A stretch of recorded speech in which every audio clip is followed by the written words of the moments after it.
to my daily podcast right now. It's the best show in the world. And this is Cards Face Up Podcast Special Edition. Special segment called I Declare War with Ty Hill, episode number 34. Listen, today I'm honored to have somebody on. Someone who might just have one of the most famous lazy eyes in the fucking world, next to probably fucking Forrest Whitaker. Or One Debo. of the most. God bless. And God bless the dead. And Debo. So you top three. You top three of the lazy eye people in the fucking world. One of the most distinctive voices. I don't know. Fetty Wap came in and beat me on that one. No, hell no. You lying. Hell no. But shout out to Fetty Wap, but he ain't in the top three. You feel me? So we got film director, film editor, writer, record producer, rapper, probably most known for being a part of one of the most infamous rap groups of all time, multi-platinum selling ONYX. It's the legendary fucking Sticky Fingaz, aka Kirk Jones. What it do? What up? What it do? Word, man. Look, I thank you for coming on, brother. How you? I'm chilling, man. Thank you for having me on. That's what's up. And you were very persistent. You know what I mean? Man, look, you know I'm on it. Yeah, I'm on it 100. Definitely on it. Because me, look, I don't give a fuck. You know what I mean? I give a fuck about my people, so don't get me wrong. But interviews ain't really my thing. You know what I mean? I'm like, whatever. I'm anti-social. No, I could dig it, man. Look, so I appreciate it, my G. Over here on the Cards Face Up, we like to kind of build a memory, build a part in time, a part in history, and we go back. So I'm gonna go down memory lane for a second. You feel me? The year was like 1998. I was probably 12, 13. We on the block and shit. Getting in a little bit of bullshit, doing the regular thing, smoking weed, drinking, all that bullshit, right? And the Shut 'Em Down tape that came out. Now that shit, I remember the homie popping that shit in. And motherfucker, the Shut 'Em Down song, like one of the first ones they put on. And you had Fredro go first, and then Sun C went, and then y'all had DMX on that shit, which is like, that shit was because he was building up at the time too. And it's like, could that shit get any better? But motherfucking Sticky Fingaz came on. But not only did you come on, they came on with the motherfucker, a man is sticky. FINGAZ and crazy case and blazing bullets for days and days and praising amazing. I'm the god of slaves and purple haze and hard to be facing Lord on this hell and I'm raising God of the underground. I'ma hunt him down and shut him down. We gon' what do you line in your rhymes worse than lying on your dick. What yo, man? nigga. That was fucking history. That's and like I said, I was 13 at that time. So of course we know that y'all came out in 93. You feel me? With the whole slam 92. 92, correct me. Well, the slam, the single came out in 92, the album came out in 93. Okay. So how the fuck did y'all get? That's what I want to know. Because y'all first deal was with Jam Master Jay, rest in peace, the legendary Jam Master Jay of Run DMC. Well, actually, sorry to correct you. Not sorry to correct you, but sorry to interrupt you. But to correct you, ONYX existed before I was in the group. And they had a single out called, it was Fredro, Sun C, and Big Yes, but his name was Suave at the time, you know what I mean? And they had a single out called and we do it like this on Profile Records. You know what I mean? That's before Jam Master Jay. Yeah. Okay, so don't be sorry for giving me history. I need that history. So how the fuck did you get in the group then?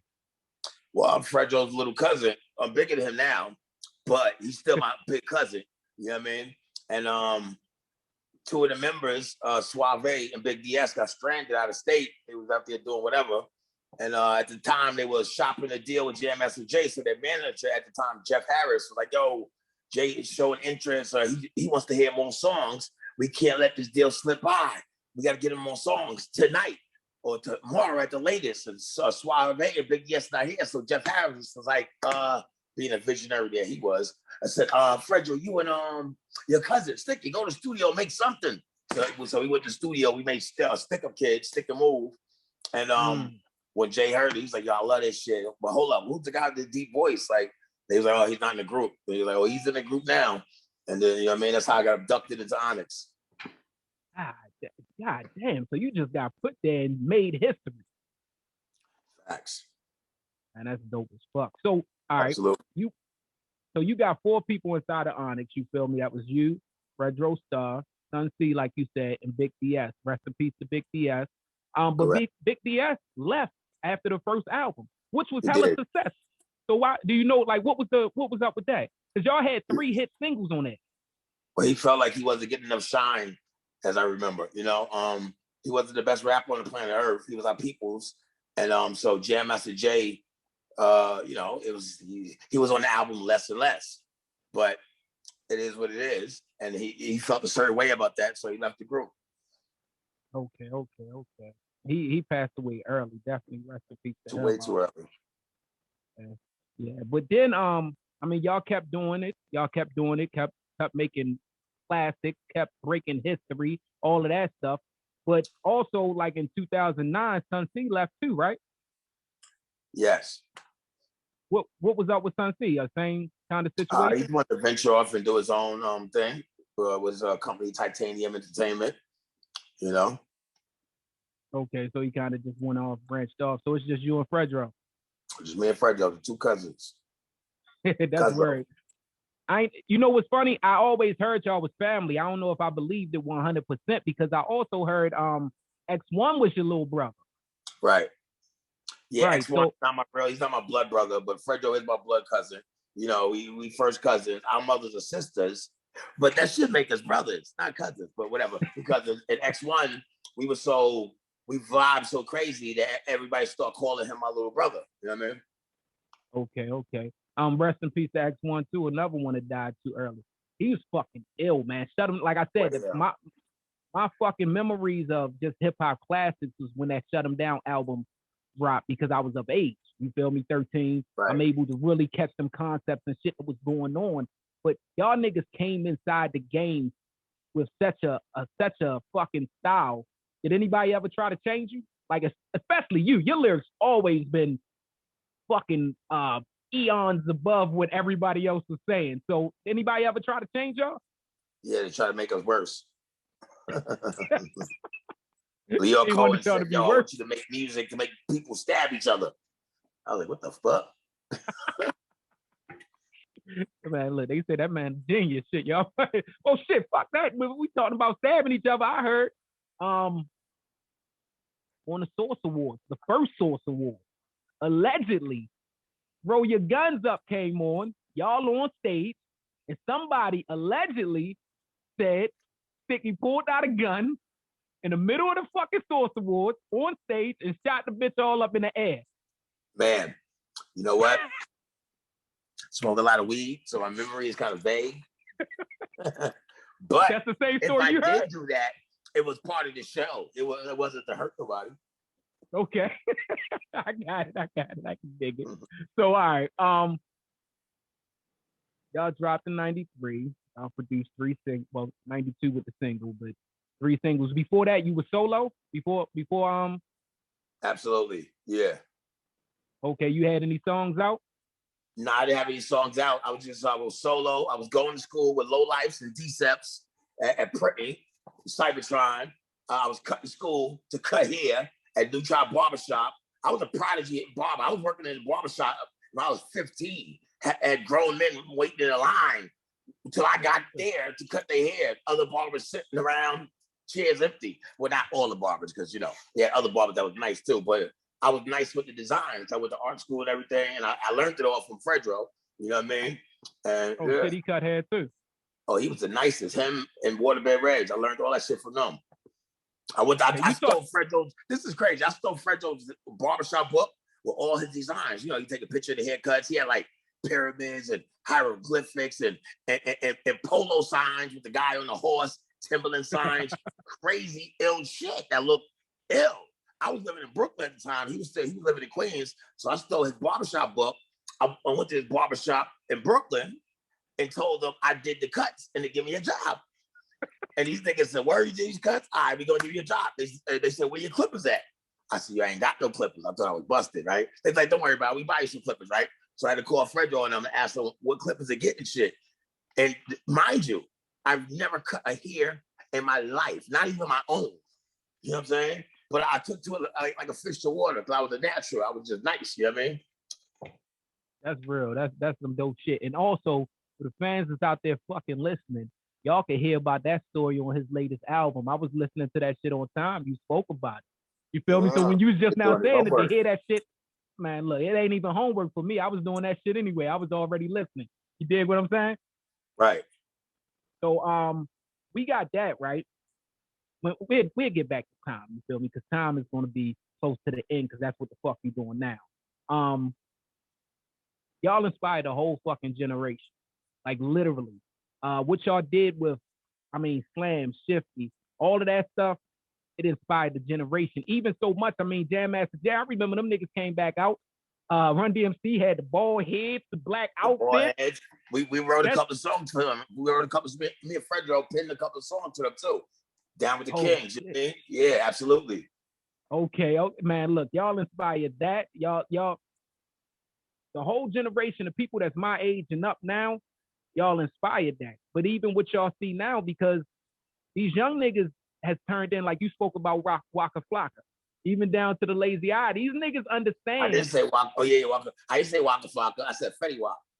Fetty Wap, my fault. Yeah, Waka Flocka ain't even got a fucking Lazy Eye. But right.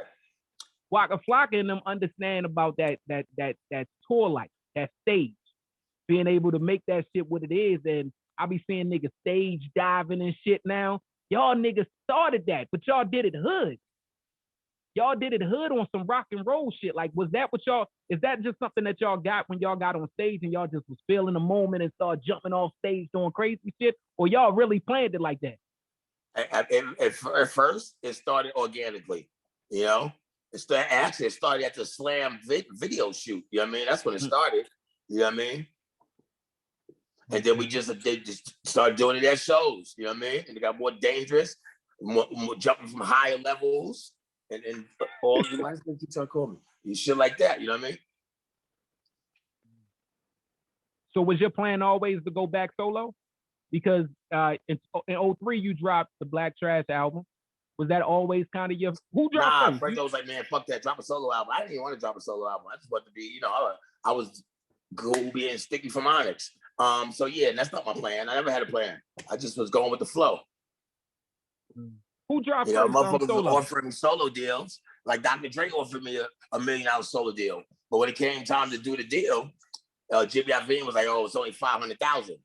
So I was like, all right, fuck it, I'm cool with that. So I was gonna take that. And I was shopping X1 to Universal.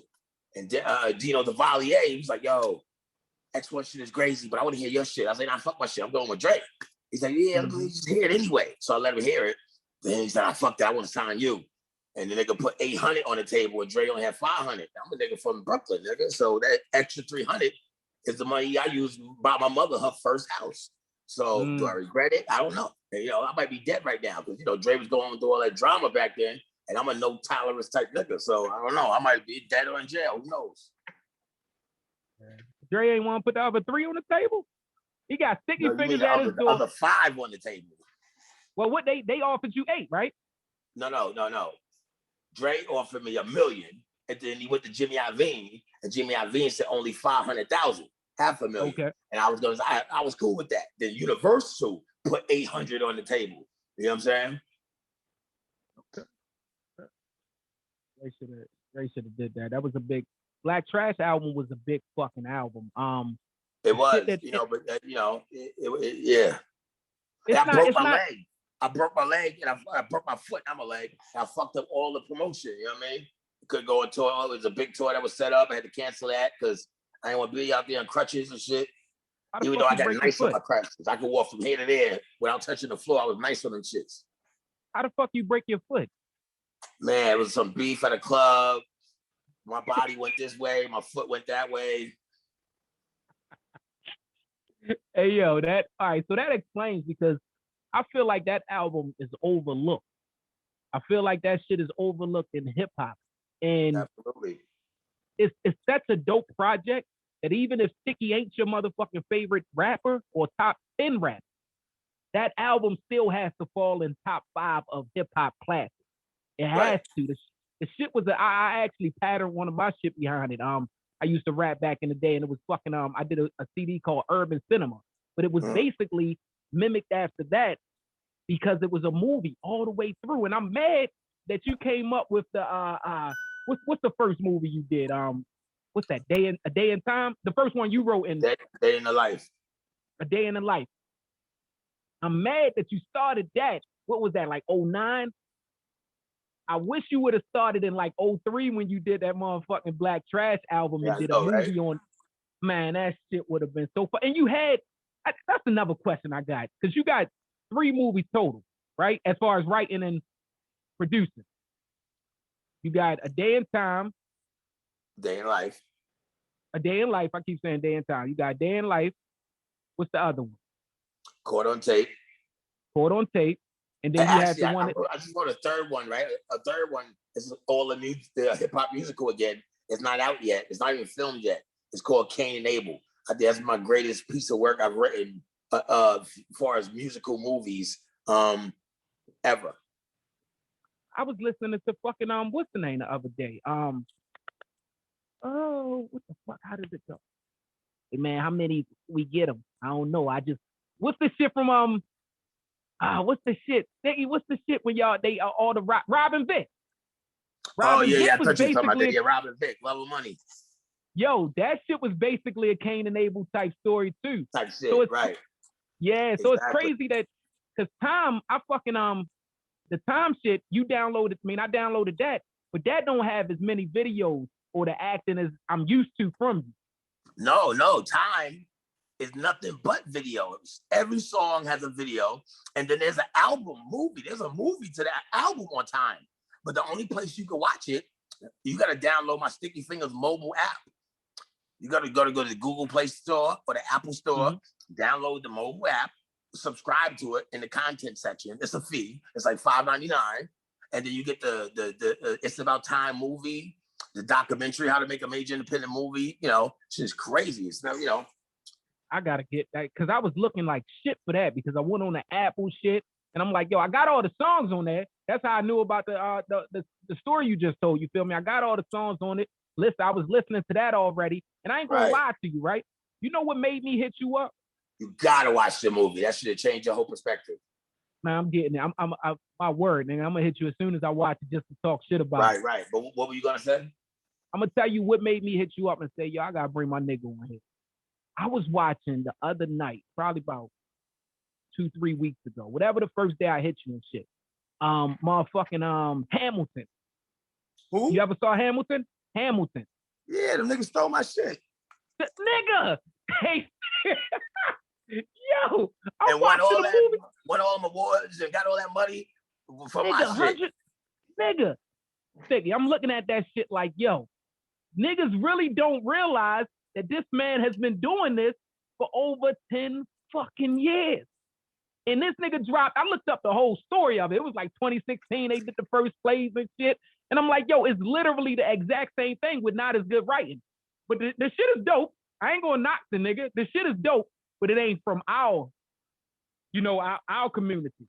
So question with you as far as the things that you created, you feel me? Like Caught on Tape. Caught on Tape had fucking, I would be an asshole to sit here and try to name how many stars was in that shit because it was 100 million fucking stars in that one. That one wasn't as much as the other one, A Day in the Life. Day in the Life had damn near everybody that ever did acting in their whole life, had people in there that ain't never did rapping in their whole life. How the hell is you pulling this off? Because your budget can't be that damn big. You doing this off favor? It's one of my superpowers, you know? Nah, I ain't doing shit on favors. Everybody get paid. Nobody want to work for free. They might work for less, you know? You've been able to just pull it off or just, you know, that. You said what? I said you've been able to just pull it off or just off of your family. That's exactly your name, basically. And building those relationships and having but listen, I had a little budget. A Day in the Life, I started off spending my own money because I had to, because it was my idea and I had to bring it to fruition. And, you know, I filmed a few scenes, and my dude, Omar Iceman Sharif, he brought the shit to Lionsgate. And Lionsgate, you know, gave us finishing funds. And I was, because we got the budget. It was just me, Faison Love, like the first nigga to sign on, I love that nigga, and Ray J, love that nigga too. You know what I mean? And then the Ray J shit was funny. Then I got a budget. after them, and that's when I started putting everybody and their mother in it. Like Russell Simmons said, damn, nigga, you got every black actor in this movie in Hollywood, including Michael Rappaport. Real shit. And that was before Michael Rappaport was big. As far as the being outspoken like he is now. See, this Instagram and Twitter should allow a lot of people to be outspoken. Nah, he was pretty big back then. He's still growing and everything, but he's big. He is a pretty big, high alert, all that. Yeah, but he wasn't accepted to the black cookouts back then. Oh shit. Well, now he's covering that potato salad. He wasn't. Yeah, that nigga is at the black cookouts now. So they accept Joe now. So with all of that, you right. I know you directed and wrote all of that, but you're literally writing every song down and you sitting down with each actor. Like you have Vivica Fox and Caught on Tape. You feel me? Vivica Fox, Cedric the Entertainer, Joe Torre, Malik Yoba, Bokeem Woodbine, Keith Robinson, Eric Palladino. Shit's crazy. The lady from the Desperate Housewives, the old white lady. You know what I mean? That's her name, old white lady. No, I'm so sorry. I forgot her name. That was the neighbor? That was the neighbor that knocked on the door? That was the neighbor. Yeah, she's from Desperate Housewives. Oh, shit. I ain't know that. That's dope. Mm-hmm. That's dope. So are you sitting down with each one of them and actually going over that shit? Like going over lines? Like, because Vivica looked like Vivica hood as shit, but she looked like she was struggling trying to get them lines out. Nah, she was good. Everybody was good. I would give them the script, and then I would give them their individual sides that, relates to their character. And then we go in the studio and record it like a regular song. I have to teach everybody cadence. It's not even rapping. It's talking on beat. So talking in cadence. You know what I'm saying? And they got it real easy. Vivica did her thing, and everybody did. And yeah, it's simple for me. Shit, nigga, I can teach anybody how to rap. Man, y'all been doing it. That's why I said, the setup was crazy with you, because you see it back in Rob and Vic. You see it for so long that it was already movies building. It was already movies building. Just once you got the motherfucking. You ever heard the song Veronica? Oh, Veronica. Yo, nigga, that was a movie too. We've been doing this shit. That one was hard. That was a movie. You know what I mean? Yeah, that one. Veronica was hard as shit though. Hell yeah. That was. Who else was in there with you? I know Fredro was in there with you. X1 was in there. And where? The movie? No, and Veronica, the song, ONYX. Nah, it was just me, Fredro, and Sun C. Okay. And Eat 'em Up. Eat 'em Up was on there. And then this girl, Sunshine, she played Veronica. That was the girl like, who's that? Oh, just my daddy. Or some shit like that. Oh, just my dad. Well, come here, my little freak dog. Why you looking so sad? Then you did the whole little sex scene with it. That's my shit, though. That's my shit. Hell yeah. Back in the beginning, y'all was always compared to Wu-Tang, which I ain't really understand. Well, actually, Wu-Tang would have to be compared to us because we came first. Y'all was first. Absolutely. What made the comparison in your opinion? Like, street niggas, street niggas. Fucking y'all and it's 1,800 of them. And they was ill. They was. I love Wu-Tang. That's my niggas. That's my brothers. You know what I mean? Pick up the whole. Yeah. I just now had Shaheem on here about a week ago. The rugged child? Shit. Yeah, that's my nigga. Right. So when y'all did the shit again on fucking what's the name album? Y'all did the song Wu-Tang, Wu-Tang. How the fuck was that studio session? It was cool. It wasn't everybody there. Street Life was there, Raekwon, probably a couple other people, obviously Method Man. But here's the thing. It was a studio session and went long. And Raekwon probably left. He probably did his verse and chilled for a minute and it took off. But Method Man, he always does this. This is just his character. Method Man stays until the whole shit is done. That nigga stay in the studio the whole entire time. The shit is you're done type shit. You know what I mean? The whole fucking thing, and y'all just did y'all go in there with that verse? Because we had the last verse, so you could fly shit where you wanted to be in the song, but did y'all? Nah, this is back in the days when we used to use like a 2-inch reel. Still, I don't think we was digital yet. I think we still. No, you maybe not. I don't know. I forget. 98. You might it wasn't like yesterday though. Shit. Yeah, you might be right. That's 98. I ain't even see a studio till probably about 99, 2000. Shit was back then. So with that shit, y'all build a relationship there with as far as the war, y'all already had one. Nah, we was building it, on shows in the streets, clubs, whatever, So we had before that song, there was a little relationship there. But that was probably was that the first song we did with them? I believe so. Okay. We did a couple songs with them. We did a few. Actually, we have a new song with Cap on the new ONYX album. The new ONYX album is called ONYX for Life. It comes out April 9th. We just released the first video, like 4 days ago, called We Coming Outside. Shit is crazy. Mm-hmm. Yeah, y'all released that first single on fucking that's the only one I could get on the whole. I see all the fucking songs listed. That's the only one I could fucking listen to. So that I was definitely on that. That's dope. You have probably did more TV acting than everybody in the group. I mean, you and Fredro was basically the only crew doing acting, but which one do you prefer out of solo project, group project, acting on TV, or acting in movies? All of the above. But like this, look, I don't want to be a difficult interviewee, but that's why I made the movie A Day in the Life, because I couldn't choose between music and movies. So I said, you know what? Let me just put the two together and make a fucking musical movie, or a movie that's musical. You know what I mean? Right. So yeah, but I tell you this though, acting, I mean, you could do music as far as you live too, but not our kind of music and perform it on stage. We did an hour and a half show, running around, jumping stage divers, screaming at the top of our lungs nonstop. You know what I mean? So you might not could do that shit when you're 90 years old, or maybe I can't. Who knows? You know what I mean? I ain't 90 yet.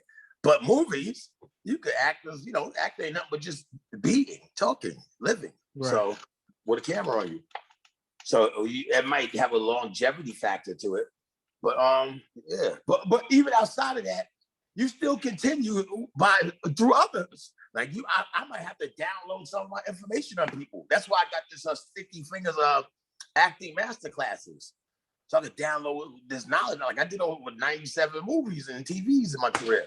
And got these auditions and this, that, and other. So I got a lot of information I could give to people that they could, find useful. Yeah, say where they could get that at. Not just acting, on everything. Say that. In life. I know shit that normal people don't know. Like, for instance, do you know that, this is funny, do you know that no matter how hard you pinch your elbow, it would never hurt? This nigga got me how hard you pinch, and I've been drinking. The skin on your elbow, it would never hurt. Yo, niggas down here doing the same shit. We look dumb as shit on tape, but that shit don't hurt either. But I got a question for you. Did it hurt? No, that shit ain't hurt. Did yours hurt? I'm just saying, I got all this information. Useless, useful, everything. Yo, that's some funny ass shit, yo. So I heard you once, right? One time you spoke on the era or the state of hip hop. And right now we in 2021, Corona, all of that shit going on. But you spoke of state of hip hop and you called that shit gay. No offense to the gay world or nothing like that. You know how the fuck he meant gay. It wasn't in that terms, but whatever. How do you feel today about the state of hip hop? For gays and frauds. Hip hop got a lot of frauds in it. Shit's fraudulent right now. You know what I'm saying? Listen, I'm gonna tell you. Listen, it's a lot of it's a lot of things. Bobby Smurder's home, and motherfucking 6ix9ine is free. I don't know. You tell me. and not just free, niggas still selling. He is? Niggas still, he made money off that last album when he came home. Okay. That nigga, I know Bobby Smurder. Hey, listen, I don't wish no ill harm to nobody. You got to. You listen to any of these young niggas? My ears are always open. I listen to everything. What you thought about the little dude King Von? Because storytelling, I thought yo was fucking great at. Did you You get know a what? chance to ask? I'm not familiar with all of his body of work, so I'd have to research that. Right. Storytelling, Shorty has something with it, and Just because my ears are open and I listen to everything doesn't mean I hear everything. It might be over there. I might not have got a chance to hear it. You know what I mean? I got if a tree falls in the forest and you're not there to hear it, does it make a sound? I guess whoever not if it don't make a sound to me. I don't know. It don't make a sound. The world is all around you. If it don't happen in your world, that's real shit. So Sticky, right? I want you to tell the fans exactly what's going on. We kind of touched on it as far as what y'all got coming up with ONYX, what you got coming up solo, but I just want you to get the fans some insight on what y'all got coming next, because that's the big thing about what this podcast is doing. This podcast is not only talking the past, it's talking the present, and we talking the future. So let's get into some future shit. What's next? Well, right now, with the past, the future comes from the present. So I have to talk presently and like boom. Right now, it's a few things popping. I want to focus mainly on the ONYX for Life album because that's coming out the soonest, April 9th. But there are other elements going on simultaneously. Fredro has the podcast Rappers and Ballers. That shit's popping. We just released the ONYX sneaker with the Patrick Ewing company. The sneaker's crazy. Oh my God. It's downstairs. But the shit is sold out already. So they're making a new batch right now. You know what I'm saying? We got new ONYX merch coming out. I'm working on a solo project. Fredro's working on a solo project. We got a couple of the movies. I just released the movie Paradise City. It's on Amazon Prime. Shit, some more other shit. I play like a fucking bad. I'm the chief of police. Captain Murdoch, Chief Murdoch. You know what I mean? It's just so much going on. I got the Sticky Fingaz acting masterclasses. Go to stickyfingaz.biz. And Fingaz is FINGAZ, not ERS. I got the Sticky Fingaz mobile app. It's go download it and make sure you subscribe in the premium content section so you can get the shit that everybody else can't get. Okay. A lot of shit going on. Fredro worked on me and Fredro working on the fucking the Slam Boys. The Slam. It's a documentary about the Slam culture and hip hop. You know what I mean? So that's some big shit, man. I wanted to all I ask from you, right, Sticky, is you can never have another sex scene or do no dirty shit to the ladies I fell in love with growing up. Cause on a ride, yo, I'm gonna tell you when I started, right? I was mad at you for a little while. The fucking verse, the FINGAZ shit, that shit brought you back. But I was mad at you from Ride. When you fuck Laura over from fucking family matters and shit. You did her dirty. You know what? She brought that on herself. Yo, look, brother, I appreciate you so fucking much, man. The world appreciates you. And if a nigga ain't gonna say this to you for the rest of the night, because they gonna say it tomorrow either motherfucking way. You're great. We love you, and I appreciate everything that you've given to us. I thank you for coming on the Cards Face Up podcast, man. Please tell them where they can catch you at as far as you can't never catch me, nigga. As far as what you said? As far as just hey yo, hold up. Nah, yo, because you said nigga can't never catch you. I'm gonna tell you some shit that came up online the other day. Why you looking like that? You look like you know what I'm about to say. I was watching that Simon shit. What the fuck the nigga name? Simon Woodstock? What the fuck was that nigga name? Woodstock, the MTV boxing match. Yeah, I lost my decision, nigga. Niggas like, yo, Sticky, but here's the thing. Niggas like, yo, Sticky got knocked out. I'm like, got knocked out? Are you out of your fucking mind? But if I was an ONYX fan and Sticky lost by decision, I'd be like, man, he got thrown up to everybody always makes shit, put extra on it. But it's all good. He was an amateur boxer. He was like 40 pounds heavier, but I still knocked the nigga out. So if I didn't knock the nigga out, then yeah, I lost. I'm supposed to knock everything out coming. Yo, can you imagine if all the fights the niggas had? What? Did you see the cowboy on TMZ who pissed his pants? How about that, nigga? You knocked the cowboy out? No, not me. Sticky Fingaz did. All right. Sticky Fingaz knocked the fucking cowboy out. So that's where the fuck we want everybody to go look at the cowboy get knocked the fuck out. Yo, I laugh we at not praising that either, man. You know, it's life, shit happens. We're moving on. That's how fast, man. Look Big up at what you're doing. Look at what you're doing now, yo. Look how much you've grown. Look at yo, y'all got a 30 fucking year career, nigga. Nah, you know what it is? We go to the show, right? We walk to the stage. Niggas like, yeah, Sticky, go kill that shit. I'm like, nah, I don't want to kill that shit. I want to bring life to it. Yo, that's the growth. Word, check out my song, Change My Life. That's my shit right there. Yo, that's the growth. Hey, Sticky. This is one that I want to say before we dip, right? Because I told you I wouldn't hold you long, brother. And this is all just a request of mine from the fans that want it. Give us some bars, man, please. You said what? I heard you. Some bars, man. I heard you back in the day, right? Back in the day, you said some ill-ass shit that every nigga on mixtapes was copying. I don't do freestyles, all that. You said some ill-ass shit back in the day. But we asking for just some bars from the Sticky Fingers himself.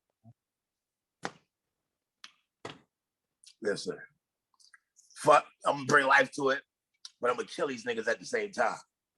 And what's the quickest way to kill a nigga? Catch him in the condom while he's semen. If your bitch cheating, fill a pussy up with cement. I'm ready to kill. Just give me a reason. My hobbies, how to make a nigga stop breathing. My instincts tell me shoot him dead square in the head. It only depends on how severe is the shit the nigga done did. Sometimes you gotta torture them, make them wish they were dead. Tie you to the Hummer, drag you to the hood by your legs. Think you running shit? Nigga, you be missing a leg. Don't let that 44 ego get to your head. Take you to the sauce wars, tell them that you killed Biggie. Paint your body red, drop you in the rolling 60s. Every nigga I see, I'm sizing them up. Like how much rope is going to take the top, follow him up. He kind of big, damn, he might not fit the side of the trunk. Well, I guess they ain't make chainsaws for nothing. Equal rights. Hey, we killing bitches too. I set you up on a date with Ray Caruth. Lock you and Sticky up for a day in the booth. You know I do. Know the nigga crazy too. Ride a shotgun, spray your guts from here to there. Do it quietly. Carve you up from ear to ear. Walk barrier with my bare hands. Choke you out and keep squeezing till I see your soul come out. Ah, Sticky motherfucking fingers. Yo, that nigga just went off.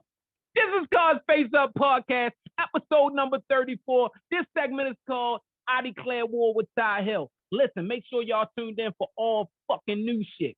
Listen, every motherfucking week we got some new shit. Tune in. Make sure you subscribe wherever you're watching at, wherever you're listening at. Peace.